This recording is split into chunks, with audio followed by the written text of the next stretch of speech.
Hello guys, आज हम बहुत ही मोटिवेशनल बुक को डिस्कस करने जा रहे हैं जिसका नाम है स्टार्ट विद वाई। साइमन सिनेक की लिखी हुई किताब है जो लीडरशिप और बिजनेस सक्सेस के पीछे के असली मोटिव पर फोकस करती है। इस किताब में सैनिक एक फंडामेंटल आइडिया को समझाते हैं। आप लोग क्या करते हैं इसे नहीं खरीदते, बल्कि क्यों करते हैं ये खरीदते हैं। सैनिक ने गोल्डन सर्कल का कंसेप्ट इंट्रोड्यूस किया है जो 3 सर्कल से बना है। Why, how and what.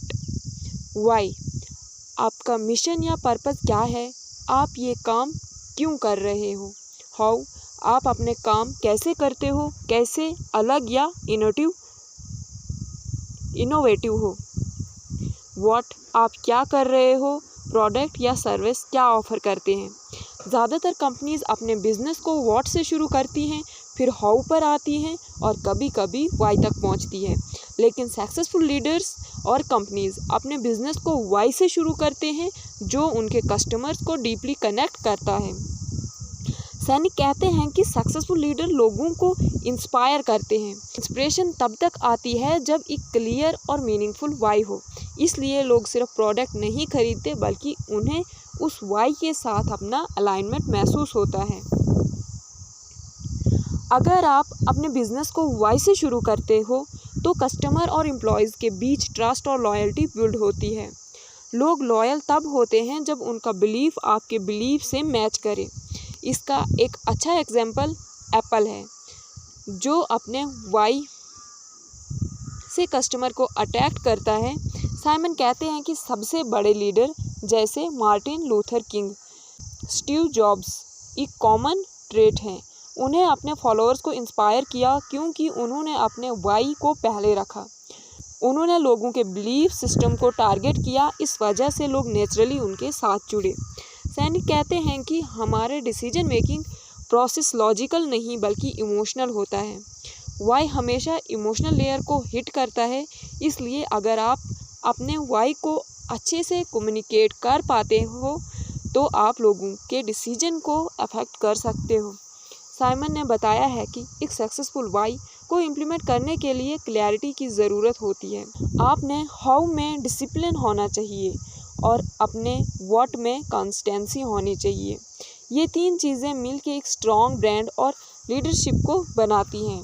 सैनिक कहते हैं कि अगर आप चाहते हो कि आपकी ऑर्गेनाइजेशन लॉन्ग टर्म में सक्सेसफुल हो तो आपको अपने वाई पहले ही समझना होगा। जब आप अपने पर्पस या बिलीफ को पहले रखते हो तो आप लॉयल कस्टमर और डेडिकेटेड एम्प्लॉयज़ को अट्रैक्ट करते हो। अपने बिजनेस को वाई से शुरू करो।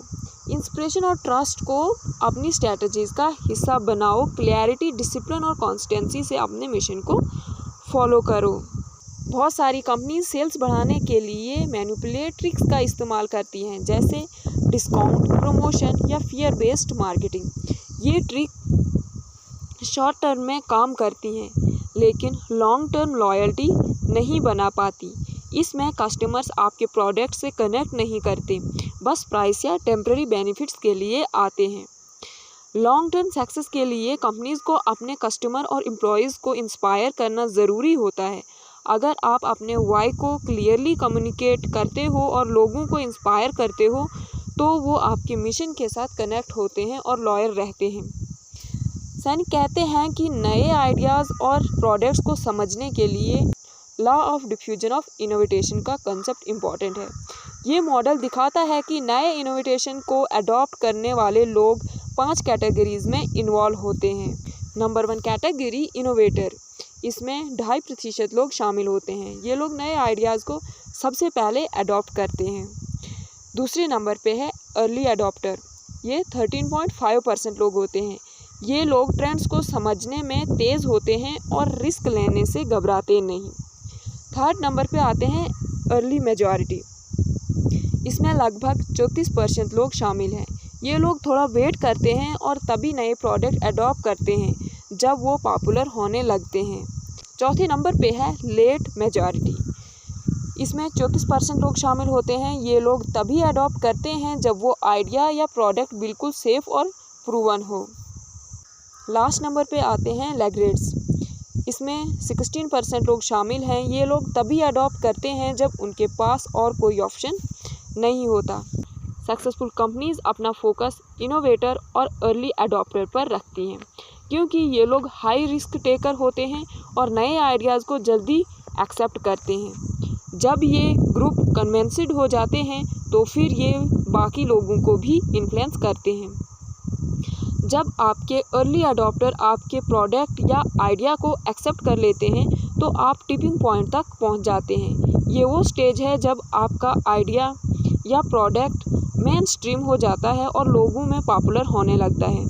टिपिंग पॉइंट तक पहुंचने के लिए आपका वाई क्लियर होना चाहिए, जो आपके अर्ली अडॉप्टर को अट्रैक्ट कर सके। सैनिक बताते हैं कि एक लीडर का असली रूल लोगों को इंस्पायर करना होता है, सिर्फ प्रॉफिट बनाने तक लिमिटेड नहीं होता। जब एक लीडर अपनी टीम या कंपनी के लिए एक क्लियर और मीनिंगफुल वाई सेट करता है तो उस टीम में एनर्जी और मोटिवेशन ऑटोमेटिक बढ़ने लगती है। लीडर जो अपने वाई को समझते हैं वो ज़्यादा सक्सेसफुल और रिस्पेक्टेड होते हैं। जब आप अपने वाई को क्लियरली कम्युनिकेट करते हो और कंसिस्टेंसी अपने वैल्यूज़ के साथ कम करते हो तो आप अपने कस्टमर और एम्प्लॉयज़ के बीच ट्रस्ट बिल्ड करते हो। ट्रस्ट एक लॉन्ग टर्म रिलेशन का बेस है जो किसी भी बिजनेस के लिए सबसे इम्पॉर्टेंट एसेट होता है। लोग उन्हीं ब्रांड्स और लीडर्स के साथ जुड़े रहते हैं जिन पर उनका ट्रस्ट होता है और ये ट्रस्ट सिर्फ वाई के साथ ही आता है। सैनिक कहते हैं कि अपना वाई बनाना ही काफ़ी नहीं होता, आपको अपने एक्शंस के ज़रिए भी कंसिस्टेंसी अपने पर्पस को दिखाना पड़ता है। अगर आप अपने वाई से हट के एक्शन करते हो तो लोगों को ट्रस्ट टूट जाता है। जैसे अगर कोई कंपनी कहती है कि वो क्वालिटी में बिलीव करती है लेकिन लो क्वालिटी प्रोडक्ट बनाती है तो कस्टमर कंफ्यूज हो जाता है और ट्रस्ट नहीं करता। जो कंपनीज और लीडर्स अपने बिजनेस को वाई से शुरू करते हैं वो अंदर से बाहर तक कम्युनिकेट करते हैं। मतलब पहले अपने पर्पस को एक्सप्लेन करते हैं वाई, फिर बताते हैं कैसे वो यूनिक है हाउ, और आखिर में अपना प्रोडक्ट ये सर्विस ऑफ़र करते हैं व्हाट।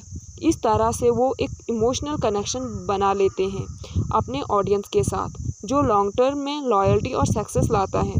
सैनिक कहते हैं कि एप्पल का एक क्लियर वाई है to challenges the status quo and think differently. ये मैसेज उन्होंने हर प्रोडक्ट सर्विस और एडवर्टाइजमेंट में कंसिस्टेंटली कम्युनिकेट किया है। एप्पल के कस्टमर्स सिर्फ उनके गैजेट्स नहीं खरीदते बल्कि उनके बिलीफ और इनोवेटिव माइंडसेट के साथ कनेक्टेड होते हैं। इसी वजह से एप्पल के प्रोडक्ट्स हाई प्राइस्ड होने के बावजूद लोग उन्हें बाई करना प्रीफर करते हैं। स्टार्ट विद वाई के सेंट्रल मैसेज ये है कि सक्सेस प्रोडक्ट या सर्विस की क्वालिटी पर डिपेंड नहीं होता बल्कि आप अपने पर्पस को कितनी क्लैरिटी और कन्विक्शन के साथ कम्युनिकेट करते हो। जब आप अपना वाई समझाते हो और उसको अपने एक्शंस में कंसिस्टेंटली इम्प्लीमेंट करते हो तब आप एक लॉयल कस्टमर बेस और डेडिकेटेड टर्म बना सकते हो। ये थी हमारी आज की वीडियो। उम्मीद है आपको पसंद आई होगी। अगर आपको वीडियो पसंद आई तो चैनल को सब्सक्राइब और वीडियो को लाइक ज़रूर करें। धन्यवाद।